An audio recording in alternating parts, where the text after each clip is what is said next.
mugoroba w'uyu munsi reka tubagezaho amakuru mashya ari kubera muri Sud Kivu aho FARDC ubona ko iri mu myiteguro ikomeye cyane ku buryo ubwo aribwo bwose yo kuba igiye kugaba ibitero bikomeye muri iki gice cyo kiri kuyoborwa na M23. Birahindutse mu burasirazuba bwa Repubulika Iharanira Demokarasi ya Kongo, umutekano ukomeje guhungabana. Biravuga ko FARDC ikomeje kugenda izana abasirikare benshi. Mu yandi makuru yo aragira ati le député Willy Mushiki annonce la création de son propre mouvement d'autodéfense, cyangwa se député Willy Mushaki yatangaje ko agiye gutangiza umutwe we ugamije kwirwanaho ni nyuma yuko bamaze kwirukanwa muri Wazalendo. Si ibyo gusa, mu yandi makuru turaza kubabwira ko M23 ikomeje kugenda igaragaza ibyo itishimira kuri Perezida Kisekedi. Bongeye kwandika urwandiko rukomeye barunyuza ku rubuga rwabo rwa X bagaragaza ibyo bashinja Kisekedi, bagaragaza ndetse n'umurongo w'ibyo bifuza gukora. Benshi mu babonye ibingi batangaje ko yaba ari intangiriro y'imirwano mishya. Ni mu gihe kandi bitangazwa ndetse binemezwa na M23 ko Kisekedi agambiriye kugira nabi abanyekongo. Ni mu gihe ko Kisekedi we avuga ko agamije guharanira inyungu z'abanyekongo muri rusange. M23 yo yagize iti AFC imbaraga zidashira z'abahagararanira icyubahiro. Kuva ubutegetsi bwa Chirombo bwagera ahangaha, imibabaro n'akarengane byageze ku rwego rudasanzwe. Nta kintu na kimwe gikorwa mu turere dutegekwa n'ubutegetsi bwa Kinshasa muri iki gihe. Hari ikintu gicika mu bwoba kandi ikintu gikomeye kiravuka mu bitekerezo by'abaturage ba Kongo, ubushake budasubirwaho bwo kubaho mu bwisanzure no mu cyubahiro. Uyu munsi Kongo irimo kunyura muri kimwe mu bihe bikomeye aho buri munyekongo wese uzi ubwenge agomba kwifatanya n'impinduramatwara ya AFC M23 kugira ngo akize igihugu cyacu. Repubulika Iharanira Demokarasi ya Kongo mu myaka myinshi igihugu cyafashwe mu mutego wa politike wangiritse cyane, aho ubutegetsi butakiri serivisi yahabwa igihugu, ahubwo ari igikoresho cyo gutegeka no gusahura mu gihe cy'ubutegetsi bwa Kinshasa. Inzego zigamije kurinda abaturage zabaye ibikoresho byo guhiga, zikorera ibinyuranye n'inyungu z'abaturage. Ruswa yarakwirakwiye mu nzego zose z'ubuzima bw'igihugu, uburezi bwarangijwe, ibitaro bibura ibintu by'ibanze, ubutabera bwakoreshejwe nabi, kandi inzego z'umutekano zikorera cyane mu kurinda ubutegetsi kurusha abaturage. Umutekano wabaye serivisi ifitiye akamaro umuryango wa Kisekedi. Mu gihugu abanyekongo babarirwa muri za miliyoni baba mu bukene. Mu turere tugenzurwa n'ubutegetsi abaturage basanga badafite amazi meza yo kunywa, badafite amashanyarazi, bafite umutekano muke, bakikijwe n'umwanda kandi babuze ibikorwa remezo bikwiye, ndetse nta nubwo bafite ibigezweho. Mu gihe abanyapolitike babakomokaho bo bakomeje kugenda bigwizaho umutungo w'igihugu. Ariko ibi kibazo cya Kongo ntikigarukira ku butegetsi bubi gusa. Kugira ngo gikomeze bakomeje gufata ubutegetsi, politiki ikoresha ingamba ziteje akaga, gucamo ibice no gutegeka amoko n'amakimbirane ashingiye ku moko bikoreshwa nk'intwaro za politike. Imiryango ikoreshwa mu gukorera inyungu za leta ya Kisekedi ihanganye no kugira ngo ikureho ibitekerezo kuri ba nyirabayazana b'amakuba y'igihugu. Ijwi ryose risaba ubutabera rihita rikekwa ndetse bagatangira guta muri yombi benshi. Ibiro ni bimwe mu bikubiye mu zo M23 Alliance Fleuve Congo bamaze gutangaza bijyanye n'ibiri kugenda bigaragara mu burasirazuba bwa Repubulika Iharanira Demokarasi ya Kongo. Ku murongo wa telefone rero turi kumwe na Roko Informo wacu ugiye kutubwira ibiri kugenda biba ndetse n'ibikomeje kugenda bigaragara ku bikomeje kugenda biba. Mutama, wiriwe neza? Wiriwe neza. Turagira ngo rero duhishushe y'urugamba mu buryo burambuye akanya n'akawe. Yego, operasiyo ikomeye cyane iri gutegurwa na FARDC muri Sud Kivu ikomeje gushyirwaho imbaraga ku buryo bukomeye cyane, kuko ubona ko bari kwigwizaho ibikoresho bigezweho nk'abari kwitegura intambara ndetse vuba cyane. Ingabo nyinshi hano muri Uvira zituruka mu bice bitandukanye, ari iziva i Burundi, iziva za Karimi ziciye Tanganyika zikinjira muri Uvira ndetse zerekeza muri aka gace ka Kiriba. Ubona ko ari agace cyane karimo ingabo nyinshi cyane ku buryo bugaragara no ku maso y'abantu bahakoresha mu nzira bagenda. Ni ikintu ubona ko kidasanzwe, ariyo mpamvu ubona ko hari operasiyo ikomeye cyane iri gutegurwa muri iki gice cya Sud Kivu, cyane cyane hano Plaine de Rusizi ndetse n'izi nce za Minembwe, kuko ubu ikintu kigaragara kimaze kugezwa muri iyi Uvira ni imbunda ziremereye zizanwa n'imodoka ziturutse Burundi. Ubona ko ari imbunda za Firari ndetse n'aya mato ane mashya agezweho ya marine ari muri Tanganyika, ubona ko nayo aje nk'ayiteguriye urugamba, kuko hari ikibazo cyane cyari kiriho cy'uko M23 uburyo yari ifite deployment muri kano gace, harimo imbunda z'umusaza cyane zibasha kugenzura iki gice cyo mu mazi ku buryo nta bwato bwikarakasaga cyane muri iyi minsi itambutse. Ariko ubona ko babaye nk'abashyizeho igisubizo, kuko ubu ni ubwato buri kubasha gukoramo patrouille mu mazi, ukabona ko nta mpungenge bufite cyane bitewe n'uko bufite imbaraga z'ubwirinzi bushobora kuba bwizeye, kuko ubona ko butaragerageza kuraswaho na M23. Rero FARDC urabona ko mu bintu iri gupuraninga muri ibi bice ndetse na za Baraka, ubona ko hari kugezwa ingabo zigenda ziva muri ibi bice bya Karema. Ubona ko hari operasiyo ikomeye cyane muri iki gice. Aka gahenge kariho gashobora kuza kuba kari bubyara ibintu bidasanzwe cyane, kandi ni ku mpande zose. Na M23 niko bimeze. Aha za Sange urabona urujya n'uruza yaba ku manywa ndetse na nijoro, yuko hari ibintu biri guhindurwa mu buryo budasanzwe, ko hashobora kuba operasiyo yaturuka ku ruhande rumwe n'urundi, ariko imirwano ikomeye hano iri gutegurwa kandi ni ku buryo bugaragara. Kugeza ubu ku birebana na M23 yo ibyo byose iri kugenda ibona, yo iyi ni igice yaba yahinduye wenda kugira ngo bize kuyifasha kwirwanaho mu gihe izo mbaraga zose zikomeje kugenda zegeranwa. Yego, kubera ko basa n'abafite amakuru nabo, urebye ni nabo babanjije ikintu cyo kwitegura, ari nabwo mu minsi itambutse twari tuzi neza ko batari bumare n'iminsi ibiri batagabye ibitero kuri FARDC muri ibi bice bya Uvira. Ariko urabona ko organisation bakoze FARDC yabaye nkaho ibiteye imboni, ahubwo yo ikoresha imbaraga zishoboka byose muri aka gahenge bafite ko kwitegura imirwano, ku buryo ubona ko bishobotse ari naho babanza kugaba ibitero. Ariko iyi myiteguro ya 23 yo iyimaranye igihe kirenze ibyumweru bibiri.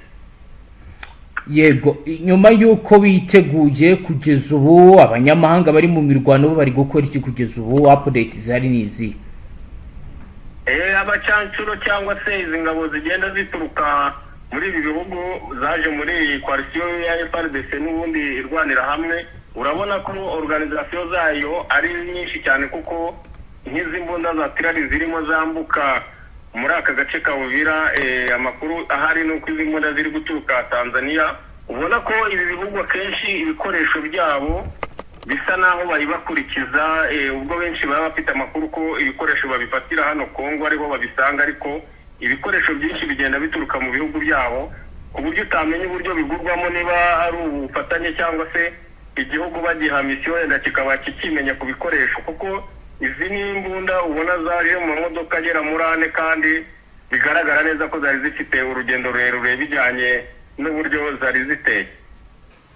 Operasiyo zihari nuko mu mwanya itambutse hari ubwato bwari bwerekeje muri Bukavu, ariko bigaragara n'ubwo bwari bwerekeje mu cyerekezo cya Bukavu, ingabo za M23 bwari butwaye zari zerekeje muri Karehe, mu buryo ubona ko ari operasiyo bagiyemo ari umusaza, kuko bwa ubwato bunini cyane butwaye ingabo ziri hejuru ya 300.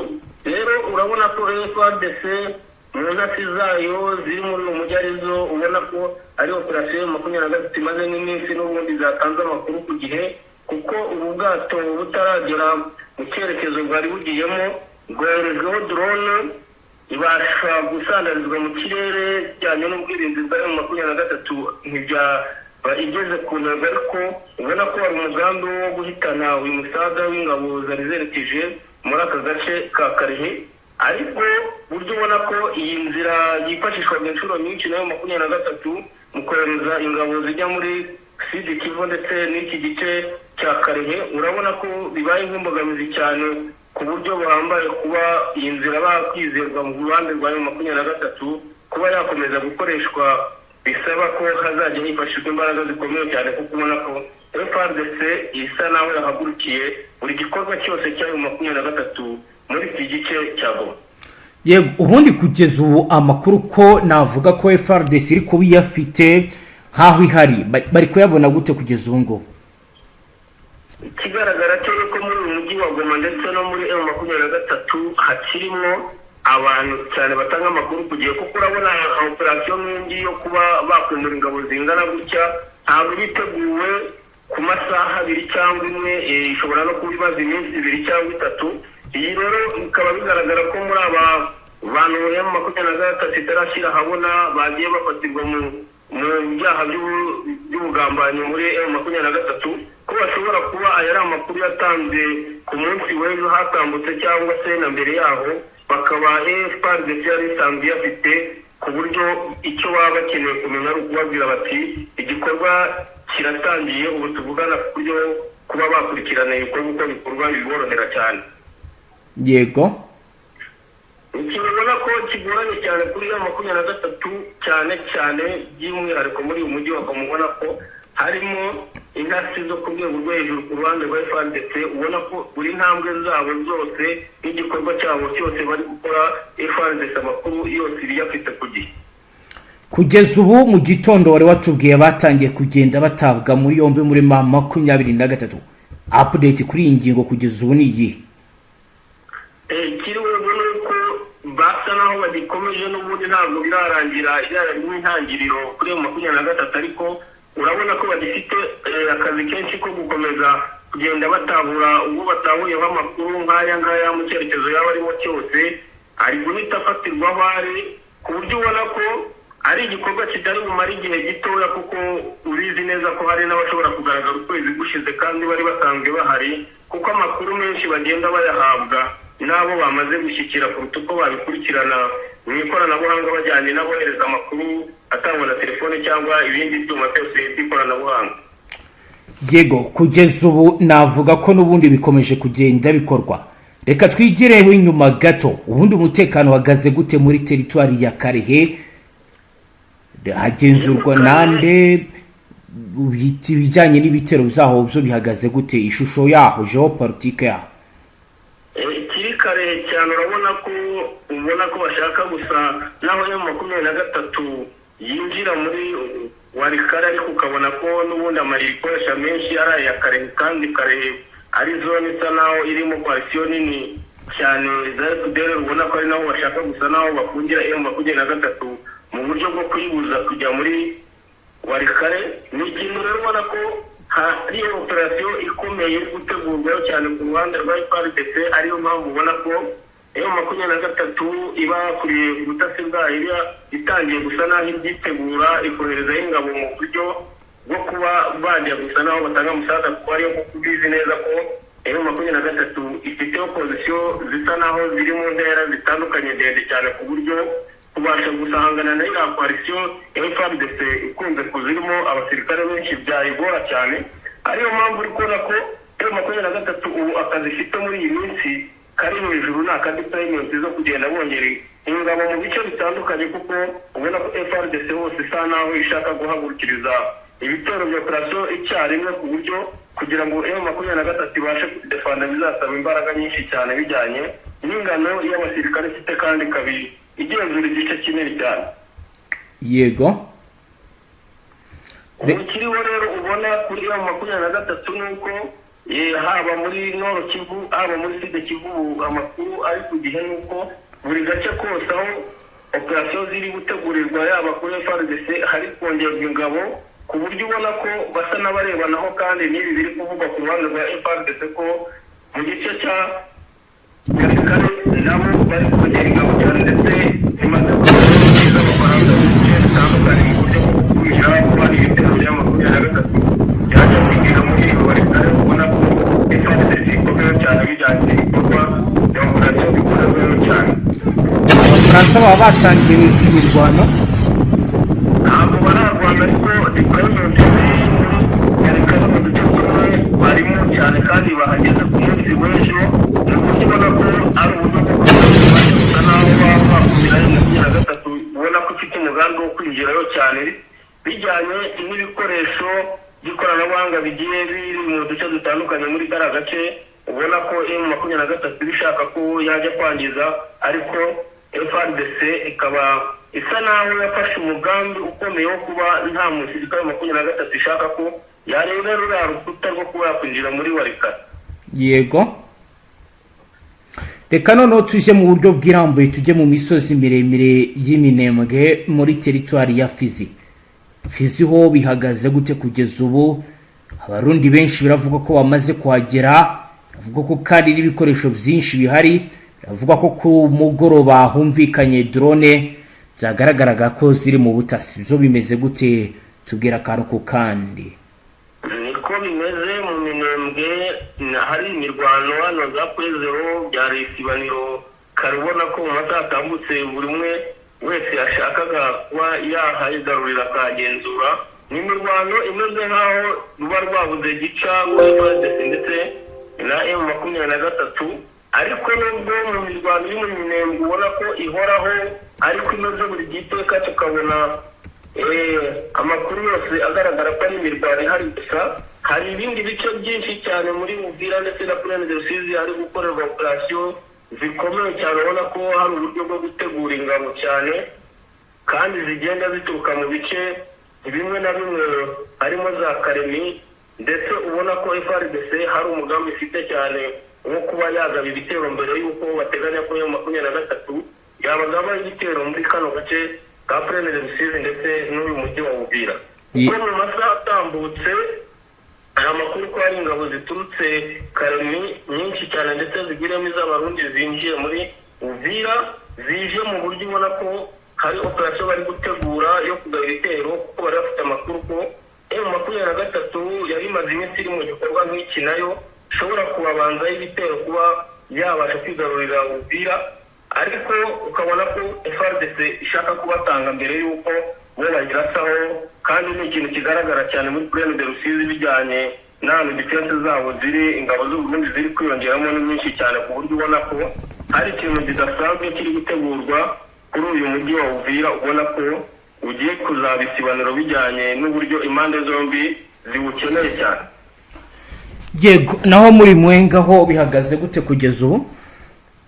Yego, Mwenga amakuru dufite rero aka kanya nuko Mwenga ariyo posti nini ya FARDC irimo irwana ubutitsa, ishaka kugira ngo itsimbure ibirindiro byose biriyo bigenzurwa na M23 hano Zanzibira, ndetse ubona ko bafite umugambi wo kubabuza kwinjira muri Shabunda, kuko ubona ko M23 hano yari isa naho yahashyize ibirindiro bikomeye cyane biriho n'imbunda zo mu Saga, ku buryo babonaga ko bafite umugambi wo gusatira bagura ibi bice.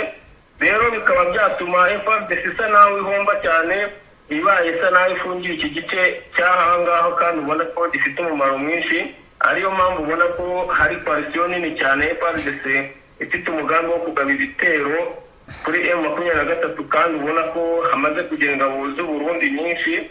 Rero ni ikintu ubona ko byanze bikunze M23 ibaye ifite deployment zimwe zoroheje zitari nk'abasirikare benshi, bijyanye n'uko iyi koalisiyo ingana ihora ideployingaho buri munsi, niko haza abasirikare baturutse mu bice bitandukanye ba FARDC. Urabona ko habaho kuba M23 yatakaza ibi bice cyane, bijyanye n'uko ubona ko ahantu bashyizemo imbaraga, kuko bivuga ko nawe cyanshuro barimo kwerekeza muri aka gice. Yego, rero urabona ko byanze bikunze muri no Sud Kivu ahantu hari operasiyo zose ziri gutegurwa ubu ngubu, haba ku ruhande rwa M23 ndetse na FARDC.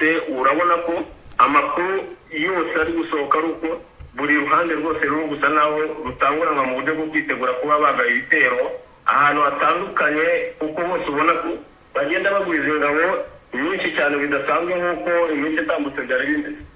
yego, umuntu ashobora kwibaza ku birebana n'abasirikare ba Angola, bo bahagaze gute? Ese kuki numva ko kuva aho baziye nta kirahinduka byapfiriye? Niko bimeze, ntabwo biba byoroshye, urugamba ntabwo rwari rworoshye cyane ku buryo bari kuza bagahita bagira ikintu kidasanzwe bagaragaza, kuko urabona ko urugamba rurimo koalisiyo nini. Ariyo mpamvu ubona ko niyo yaba ari abanyangura bagize igikorwa cyiza bakora cy'indashyikirwa, kugira ngo umenye ko aribo bagikoze biragoye, kuko nta gihugu cyigamba operasiyo cyakoze wenda ikagera ku ntego. Niyo mpamvu ubona ko banahinduye, bafite sisitemu yo kwambara impuzankano zimwe. Rero kugira ngo umenye ngo force nini ziri muri operasiyo ni ya igihugu kiniki, ni ibintu utapfa kumenya, ariko ubona ko abanyangura bo baziyemo hariya, hari ukuboko kunini kwabo kumaze kugaragaramo, kuko ubona ko batakirwara intambara zimeze nk'izo mu bihe bitambutse, ubwo wasangaga muri iki gice cya Minembwe urugamba rubabera igihombo buri munsi, batakaza ndetse batakaza n'ibice bagenzuraga. Ariko urabona ko ubu batakiva mu byimbo, ari intambara zibera mu gace kamwe kadahinduka. Yego Mutama, reka tugushimire cyane, dusoreza ahabwo nk'uko bisanzwe urakomeza udukurikirana n'andi makuru ugenda tugezaho update. Yego murakoze cyane.